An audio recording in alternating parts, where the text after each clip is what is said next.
Hello leaders, in today's episode, Guy and I discuss the power of a compliment, why swearing and languages are stored in different parts of the brain, abundance versus scarcity mentality, a growth mindset, and tips on how to compliment authentically. Enjoy.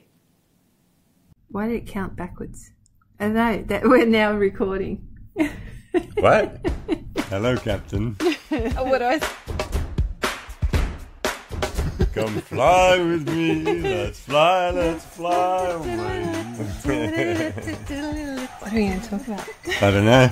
So, leadership, life, and everything else. Yeah. And we're live. Nope. Recording again. Hey, Michelle. Hi, Guy. I'm going to give you a quote. You ready? Okay. It's one of my favourite quotes. I can live for 2 months on a good compliment. Mark Twain. Oh, absolutely. Yeah. Yes. So we were talking about compliments and how it makes us feel. Yeah. And we thought we'd have a podcast on it.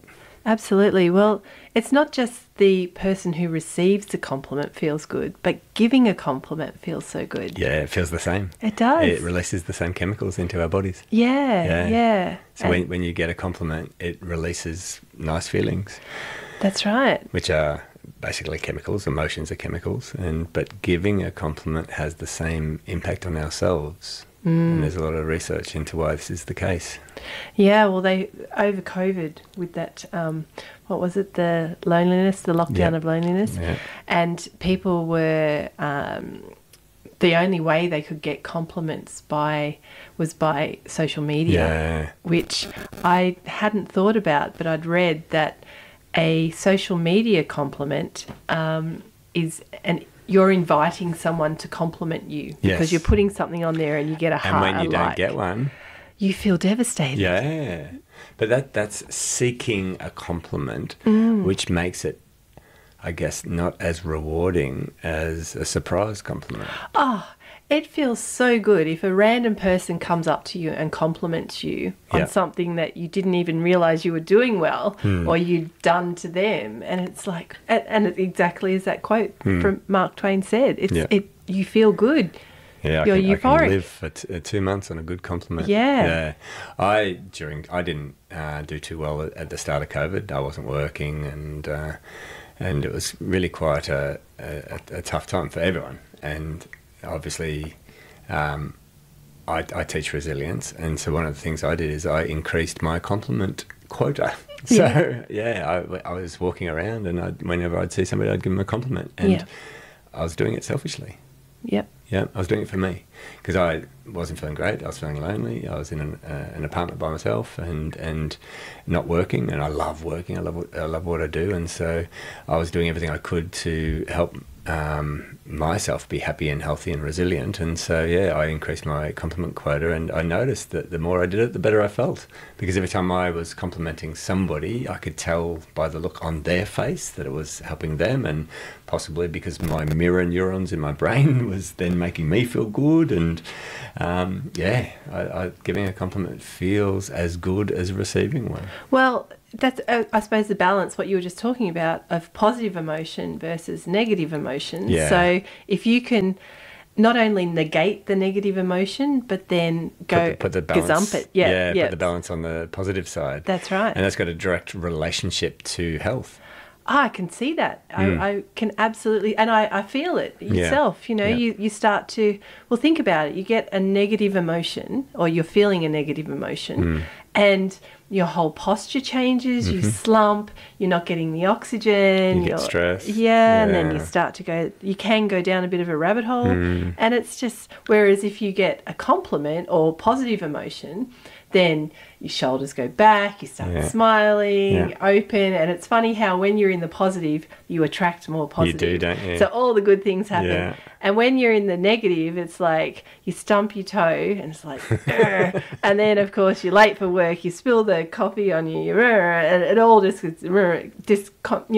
gets worse and worse and worse, it seems, until you break that cycle. Yeah. Imagine if you could be responsible for breaking somebody's cycle of downward spiral by just saying, I really appreciate what you did for me the other day. Well, I love that those was shoes. That's right, yeah. Oh, I did that this morning. I saw a guy with these amazing shoes. I said, oh, I love those shoes. He said, oh, thanks.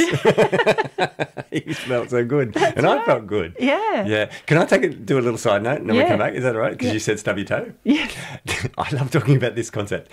Have you ever stubbed your little toe? Yes. Yep. Did you know that we've got a language centre in our brain and a swearing centre? They're actually in different parts of the brain. Yeah. So I'll give everyone this little test. Do this experiment. Next time you stub your little toe, in that moment, try and explain to somebody what happened. You can't. No. You can't even say the words little toe, but you can find every swear word you've ever heard in the gutter or in the pub, because we can, when we're in massive stress like that, we can swear, but we just can't speak. Our language centre shuts down. Anyway, that was a little side note I find very funny.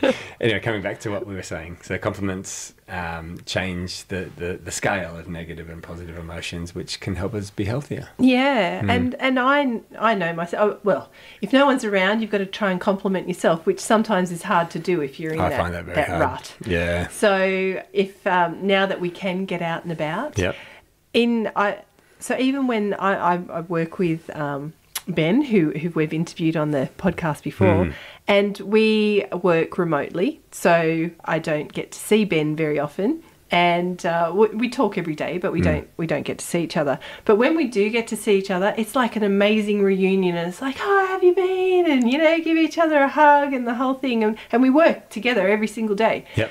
But one of the things that Ben will often compliment me, I will compliment him, and it's great after that initial meeting, we've both realised the value of it and how we feel, how the other person feels. And we then, in our calls, I've noticed, we actually continue complimenting each other for another couple of weeks, and it's just on different things. It gets momentum. It does, and I really like how you did this, or I hadn't thought of that, well done, good job.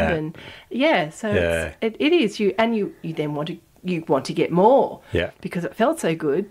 So you end up complimenting more people, and because you then have a positive outlook and feeling of gratitude, your whole world is coloured with gratitude. And you're starting to move towards the abundance mentality away from the scarcity mentality. Have we spoken about that before on the podcast? I'm not sure if we have. We haven't. No. So when you have an abundance mentality, you think you've got enough. You think you've got more than enough.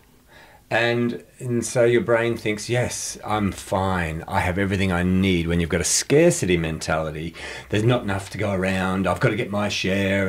And I firmly believe when you've got an abundance mentality, you attract more to you, because subconsciously your brain's going, oh, I've got heaps. Okay, here's some more stuff. And you start to see opportunities. But when you've got a scarcity mentality, you're saying, I don't have enough.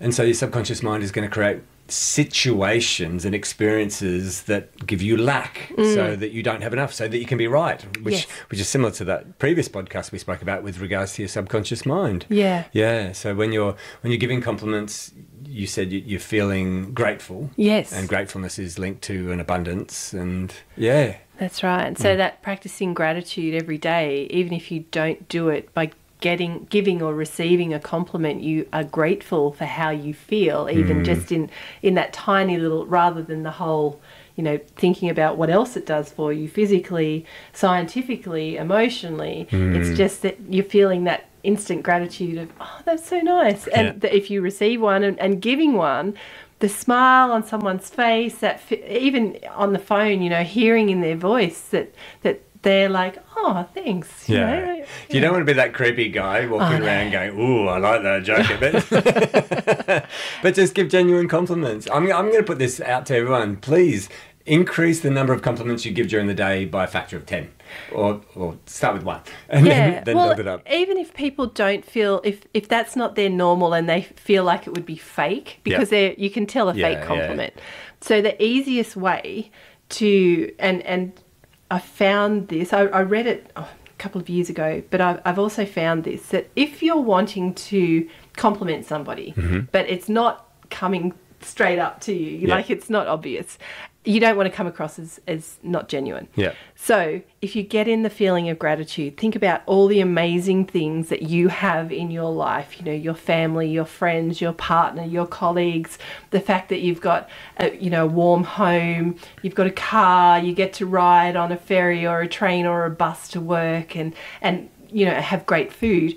All of these things to be grateful for in your life and really get that feeling happening. And you don't have to meditate if you don't have the time. You could be sitting on the bus and there's a person there that's maybe you've seen them a couple of times and you think, I'd really like to, connect with this person but don't want to come across as weird and creepy.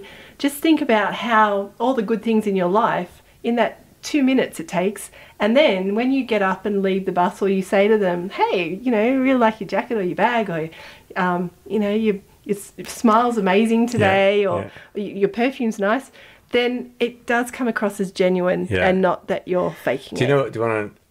So that I don't come across as a creepy bloke, do you know what I do? What? I give it and then look away. Ah, okay. Hey, I love that jacket. And then I turn away as if I'm now going to go about my business somewhere else. And it's almost like drop the compliment and walk away, like dropping the mic. Because I'm not doing it for their reaction. No. I am doing it to make them feel good but ultimately it makes me feel good. That's right. I know that I'm creating an environment around myself that's a positive one.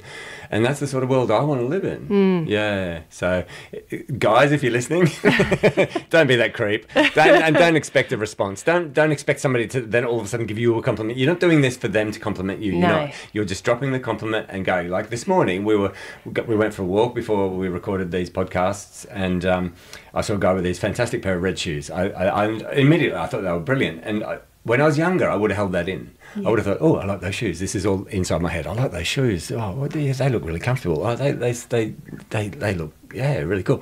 But this morning, it's got to come out. Hey, I really like those shoes. And then he actually told me the story about the shoes. Yeah, and where they came from. That's it. Yeah. And he had a spring in his step, though. He did. And that made me feel good. It obviously made him feel good. And well, because you want to do more to get more, I think if this is, we're talking leadership and inspiring teams, a well-placed compliment, and again, not a false compliment, like coming across as not genuine, but a genuine compliment. And there are so many good things about every person on the planet that you will inspire your teams to actually do more. Yeah. On leadership and giving compliments, we'll probably do a whole podcast on this about growth mindset, fixed mindset, and that we should always be complimenting effort. Yes. Yeah. But we won't go too deep into it now. But yesterday, my son came off the soccer pitch. They got absolutely slaughtered. They just got regraded, and the team that they played against got regraded, and somehow they're playing a team that looked like they were professionals. I'm not sure how that works, but anyway, my son came off. He was a bit dejected. He'd scored a goal. He was quite proud of that, but you could just see he was dejected because of the scoreline. But it was an opportunity to give him some praise and some appreciation. I said, mate, I'm so proud of you. You never gave up. You tried your hardest the whole game, and it didn't seem to raise his spirits straight away, but I'm sure planting that seed in his head would have slowly over time picked him up that, even though they got slaughtered, he always did his best, and so praising effort is a useful way of making people feel good if you're a leader or a parent. That's great. I like what you did there, Guy. What's that, Michelle? Oh, just how you brought that in. That's amazing how you did that. Thank you, Michelle. You're I really welcome. appreciate that. That makes me feel amazing. I feel warm and fuzzy now. Well, one of the things you said earlier about hugs, I can't remember what the context was. You said something about hugs in this podcast early on. No? Anyway, I remember it because it made me think of something, and I want to share it with you now. You know the fastest way to produce oxytocin in the body? Oxytocin is the hormone that makes us feel love and connected and bonding. They call it the happy hormone, the love drug, the moral molecule. It's got lots of different names. Oxytocin is a wonderful hormone that human beings have in our bodies that makes us feel connected. The fastest way to get it? Hugs.